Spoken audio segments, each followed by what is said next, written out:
Hello and welcome to the English Podcast by Cambridge Veritas. Hello, everyone. Today, we're jumping into something you'll hear constantly in English phrasal verbs. Yes. Phrasal verbs, they're absolutely everywhere, aren't they? Essential for sounding natural. Definitely. And they can seem a bit tricky at first. So today, let's break down the basics. What exactly is a phrasal verb? Well, at its simplest, it's usually a main verb combined with a small word, often called a particle. Right, particles. These are often words we recognize, yeah? Like prepositions or adverbs. Exactly. Words like up, out, back, off. You see them all the time. Okay, so verb plus particle. But the real key, and this is important, isn't it? The meaning often isn't what you'd expect just by adding the words together. That's the number one thing to grasp. You have to treat the phrasal verb, the verb, and the particle as, well, a single unit of meaning. It often has a completely unique idiomatic meaning. Like the example, look up. That's a good one to show this. It really is. Look up can mean, finding information. Like you look up a word in a dictionary or online. Straightforward. Okay, makes sense. But then it can also mean to visit someone, especially someone you haven't seen for a while. I should look them up next time I'm in London. Totally different meaning there. Completely. And there's even a third common one. If you say things are looking up, it means the situation is improving, getting better. Wow, okay. So one combination, look up, gives us at least three distinct ideas. Precisely. It shows how that little particle totally transforms the verb's core, meaning depending on the context. It's not just look plus up, it's look up as its own thing. Right, and understanding that they work as these single units helps make sense of how they function in sentences too, doesn't it? Especially with objects. Yes, the grammar follows from the meaning. We see some pretty common patterns with objects and who or what receiving the action. Okay, so what's the first pattern? Some don't need an object at all, right?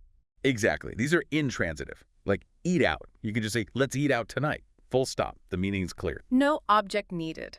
Simple enough. What's next? Then you have phrasal verbs that do take an object, and very often that object comes after the particle. Okay. Verb, then particle, then the object. Correct. Think of bring back something. You'd say, that song brings back memories. Memories comes after back. Got it. Or maybe look after someone. Perfect example. Can you look after my plants? The object, my plants, follows after. That's a very common structure. Okay, verb, particle, object. But there's a bit of a twist sometimes, isn't there, where the object can move. This is where it gets interesting, and it's key for fluency. Some phrasal verbs, if they take an object, and if that object is a noun, allow you to put the noun either after the particle, o, between the verb and the particle. Right, so flexibility, what's an example of that? Drop off is a great one. You could say, I need to drop off this package. Object after the particle. Or you could also say, I need to drop this package off. Object between the verb and particle. Both are perfectly fine when the object is a noun like package. I see. So drop off the package or drop the package off. Good to know you have that choice with some verbs. It is. And knowing which verbs allow this mostly comes with practice and exposure, but recognizing the pattern is the first step. It stops it from feeling random. So pulling this together for everyone listening. Right. Why is understanding these basics so important? Well, it helps you see that phrasal verbs aren't just chaotic. They have structure.